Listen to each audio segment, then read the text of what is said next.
What we're here for? You know we're here about just AG. I don't think you know what you're here for. Well, you the one talking about. I guess I you think still your stuck in the fake eyelashes courtroom. are messing up. No, what you're ain't reading. nothing. Hold on. Listen, Order. Mr. Chairman, That's beneath would even you your please history. How dare you Meeting attack will the suspend. physical Meeting will appearance of another suspend. person? Are your Move feelings hurt? her words down. Aw. Oh, girl, baby girl. Oh, really? Don't even play. Baby girl? I don't think We are so. gonna move and we're gonna take your words down. I second that motion. if someone on this committee then starts talking about somebody's bleach blonde, bad built butch body, that would not be engaging in personalities, correct? What now? So the inspiration for this video came from an email I received from a member of the community, Tim Johnson. Shout out to you, Tim. So when I got this email from Tim, it was related to a video I'm gonna show you in a moment, but it was kind of in the same line of thinking that had been on my mind for a while. Why are the most prominent black Democratic politicians ghetto? Why do they have to act all ghetto? From Jasmine Crockett. Because when you're talking about impeachment, you're talking about high crimes or misdemeanors. And I can't seem to find the crime. And honestly, no one has testified of what crime they believe the president of the United States has committed. But when we start talking about things that look like evidence, they want to act like they blind. They don't know what this is. These are our national secrets. Looks like in the this looks like more evidence of our national secrets, say on the stage at Mar-a-Lago. When we're talking about somebody that's committed high crimes, it's at least indictments. Let's say 32 counts related to unauthorized retention of national security secrets, 7 counts related to obstructing the investigation, 3 false statements, 1 count of conspiracy to defraud the United States, falsifying business records, conspiracy to defraud the United States, 2 counts related to efforts to obstruct the vote certification proceedings, 1 count of conspiracy to violate civil rights, 23 counts related to forgery or false document statements, 8 counts related to soliciting, and I could go on because he's got 91 counts pending right now. But I will tell you what the president has been guilty of. He has unfortunately been guilty of loving his child unconditionally, and that is the only evidence that they have brought forward. And honestly, I hope and pray that my parents love me half as much as he loves his child. Until they find some evidence, we need to get back to the people's work, which means keeping this government open so that people don't go hungry in the streets of the United States. And I will yield. What we're here for? You know we're here about just AG. I don't think you know what you're here for. Well, you the one talking about. I guess I you still think your stuck in the fake courtroom. eyelashes are messing up. No, what you're ain't reading. nothing. Hold on. Listen, Order. Mr. Chairman, That's beneath would even you your please history. How dare you attack Meeting will the suspend. physical Meeting will appearance of another suspend. person? Are your Move feelings hurt? her words down. Aw. Oh, girl, baby girl. Oh, really? Don't even play. Baby girl? I don't think We are so. gonna move and we're gonna take your words down. I second that motion. if someone on this committee then starts talking about somebody's bleach blonde, bad built butch body, that would not be engaging in personalities, correct? What now? To the city girl mayor, Tiffany Henyard. Not handle anything as relates to the credit cards.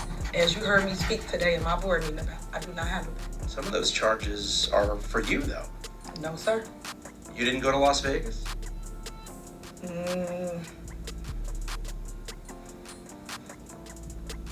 What is that? No, God. You don't know if you were in Las Vegas? Of course I do. Were you? It's not paid by them. Did you fly first class to Las Vegas? Any other questions? To the latest entrant, Detroit City Council President Mary Sheffield. What's up, Detroit? This Friday, the 11th annual Occupy the Corner Detroit. Hope to see you all there. We have special guest Skilla Baby coming out, tons of bikes, toys, giveaways, resources. It's all about us taking back our blocks, our neighborhoods, our communities, one block at a time. The 11th annual Occupy the Corner Detroit. Be there this Friday from 5 to 8. Pull up, Detroit. I'll see y'all there. Now she is highlighting an event that was kicked off in Detroit, supposed to be protecting the block, right? And they have this rapper who raps all about debauchery and the destruction of the community. What do these 3 women have in common? They represent majority black areas, deep blue areas. That is what happens when you are out of biblical order in the black community. You get people that represent you. And because 73% of homes in the black community are run by women, what do you expect to get? You get these boss chicks who don't have any covering of a man, because in the Word of God, as I've said before, in the biblical order, there's Christ, there's the man, and there's the woman. Now I know that is in relation to marriage, but the order is the same. Christ, man, woman. That's the way God designed it. But in the black community, it's completely uprooted. It is the Democratic Party, it's the woman, it's the children, and then it's the man if the man is around. That's why you have so many simps in these homes, because most men are being brought up in a feminine environment. So therefore, they genuflect. Their first reaction is to bend the knee to the matriarchal system, not knowing that there's a biblical order that, if we follow it, leads to prosperity, leads to peace, leads to flourishing in our communities. But you have these ghetto acting black women who all they do is get up there and act a fool. But instead of being called out for it, they're celebrated. Instead of being told, hey, you need to step down a little bit, you need to tone that down a little bit, you need to be more professional, you need to be more modest, you need to be more dainty, you need to be more respectable. Nah, these women get up there, say all the crazy stuff, act the fool, and yet they are celebrated in the black community. Black women love these kind of women. Yes, girl, go girl, do your thing. But what you don't know is that people that make decisions are looking at the representatives that black people are electing and thinking to themselves, is this the best you can do? Is this what reflects your community? And I disagree. I disagree, because there are plenty of people that don't get up there and act a fool like these people act a fool. This is what they think of black people.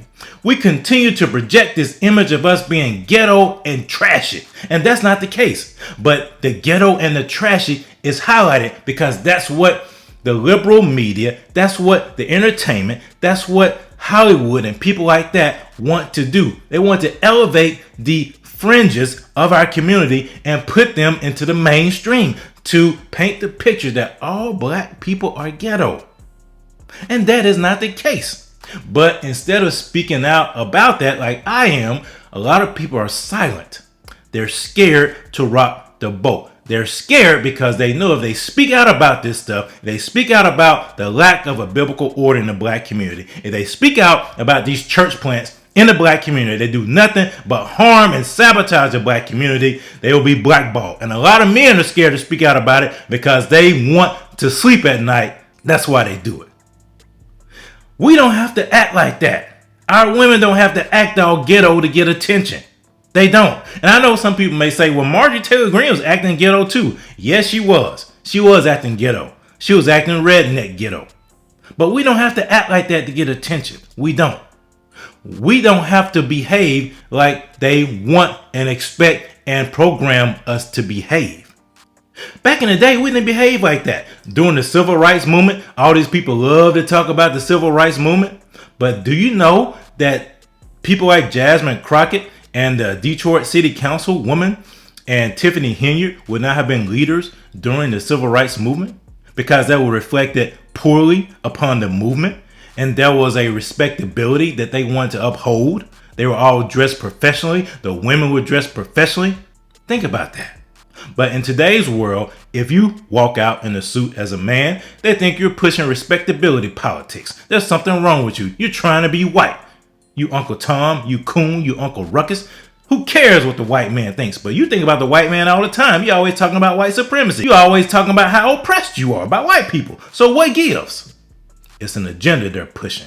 It's this liberal, progressive, Marxist agenda that's been pushing the black community, that's elevated black women over black men, that have pushed black men into the corner, that have made black men simps, that have made majority of black men beta men, so they scared to speak the truth when it comes to the biblical order.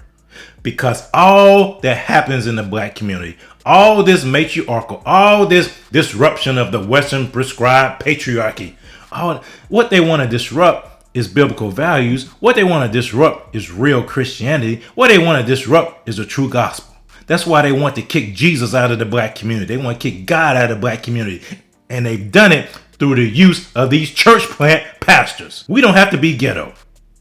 Black women, you don't have to be ghetto to get attention.